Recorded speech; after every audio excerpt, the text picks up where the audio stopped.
बिस्मिल्लाहिर्रहमानिर्रहीम। दोस्तों, आज के इस मिनी व्लॉग में हम आपको वादी लीपा का गांव लुबग्रां जो एलओसी के ऊपर वाक़ है, उस गांव की एलओसी का व्यू करवाते हैं। ये सामने जो अभी आप नज़ारे देख रहे हैं, ये लुबग्रां गांव के हैं जो वादी लीपा का एक इंतहाई खूबसूरत गांव है। आप इसका नज़ारा देख सकते हैं कि किस कदर अल्लाह ताला ने इस गांव को हुस्न अता किया है। ये अभी जो आपको सामने सबसे ऊंची पहाड़ी नज़र आ रही है, इस पे हिंदुस्तान की आर्मी की पोस्ट है, जहाँ से ये स्टेट फायरिंग करते हैं। बाज़ औक़ात सिविल आबादी के ऊपर भी फायरिंग करते हैं। अभी आपको व्यू करवाते हैं एलओसी का। ये जो अभी आपको नाला नज़र आ रहा है, यही एलओसी है। इस नाले के उस पार ऑक्युपाइड कश्मीर है, यानी मकबूजा कश्मीर है जो हिंदुस्तान के ज़ेर इंतज़ाम है, और दूसरी तरफ आज़ाद कश्मीर है। ये जो नाला आप देख रहे हैं, इसको यहाँ की लोकल ज़बान में कजीना कहा जाता है, जो यहाँ से ऑक्युपाइड कश्मीर में दाखिल हो जाता है। और फिर अगर आप मुजफ्फराबाद से नीलम की तरफ ट्रैवल करें तो चिलियाना व्यू पॉइंट आता है, जहाँ से आप एलओसी का नज़ारा करते हैं। वहाँ से ये दरिया वापस जो है दरियाए नीलम में दाखिल हो जाता है, और फिर सीधा दरियाए नीलम से होता हुआ ये मीरपुर मंगला डैम के अंदर चला जाता है।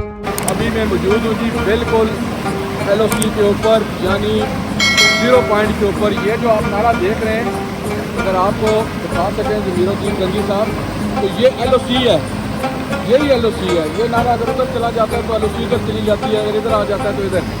तो ये बिल्कुल एलओसी के ऊपर खड़े हुए हैं, और बड़ा ज़बरदस्त मौसम है यहाँ का, आप देख सकते हैं। ये नज़ारे आप देख सकते हैं। ये पीछे जितने नज़ारे हैं सारे ऑक्युपाइड कश्मीर के, मकबूजा कश्मीर के। दोस्तों, ये पॉइंट इंतहाई खूबसूरत पॉइंट है, मगर ये बिल्कुल एलओसी के ऊपर मौजूद है, यानी 0 किलोमीटर के ऊपर मौजूद है।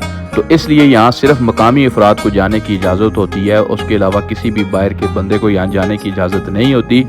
और क्योंकि हिंदुस्तान हमारा सबसे बड़ा मुखालिफ है, दुश्मन है, वो किसी भी वक्त किसी भी किस्म का कोई भी ऐसा काम कर सकता है जिससे लोगों का नुकसान हो सकता है। इसलिए यहाँ पर किसी भी बाहर के बंदे को जाने की इजाज़त नहीं। मुल्क की बका और सलामती के लिए और यहाँ के लोगों की जान और माल की हिफाजत के लिए हमारी बहादुर फौज हर वक्त यहाँ मौजूद होती है, और 24 घंटे यहाँ पर मॉनिटरिंग कर रही होती है।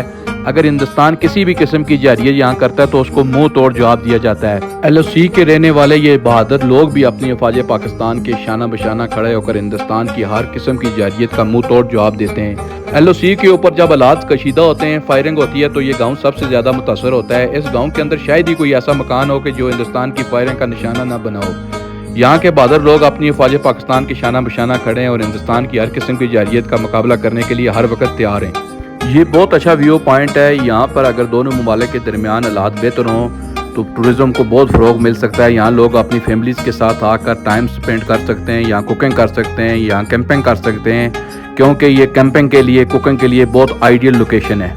हम अपने किसी भी इलाके में इस गांव की मुकम्मल कवरेज भी करेंगे, और इस गांव के रहने वाले लोगों से भी आपको मिलाएंगे, यहाँ के कल्चर के बारे में भी आपको बताएंगे, और इस गांव की सबसे बड़ी वजह शोहरत खानगाह हज़रत सईद मिठा बाबा जी सती सरकार कलंदर का व्यू भी आपको करवाएंगे, और इस गांव की मुकम्मल डिटेल भी आपके साथ शेयर करेंगे। हमारे साथ जुड़े रहें। अल्लाह हाफ़िज़।